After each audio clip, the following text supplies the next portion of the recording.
Hi, my name is Mary Ang, P.O. Box 12, Astoria. I wanted to especially, I was just sorry I'm late, but I was really thrilled to hear that we're doing domestic violence awareness.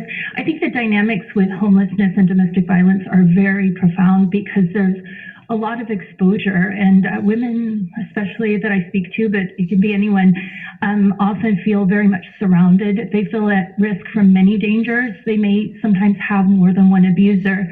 They've also been prosecuted for use of 911 when they feel a threat is legitimate.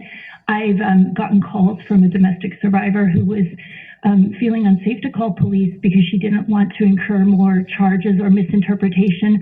Sometimes with the anti-snitch culture, women on the street feel unsafe to report violence, so they endure rapes, they endure abuse, and then when they finally strike out, or as they say, snap, their reaction is prosecuted, whereas the underlying systemic abuse, including discrimination from the shelters, are pertaining. So I wanted to continue to recognize the homeless who are denied services at our shelter.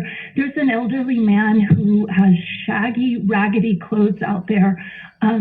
I asked him today if we could get him some clothes. There are just certain people that have different kinds of needs. So especially with the domestic violence or basic human needs, it feels that there needs to be a special kind of caseworker that can see the need and reach out to it where it is. I know that sometimes when I try to help people, my help is misperceived, and there's no easy way to advocate for people who are in pain or facing multiple kinds of abuse.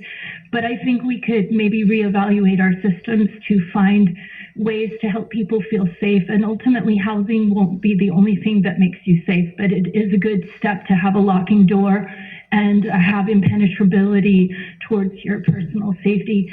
I know that sometimes abuse victims balance abusers because one abuser might keep you safe from another. So we need to look at the complexity of that. Thank you for listening. Yeah, thank you, Mary. Appreciate your passion and your insight. Thanks again.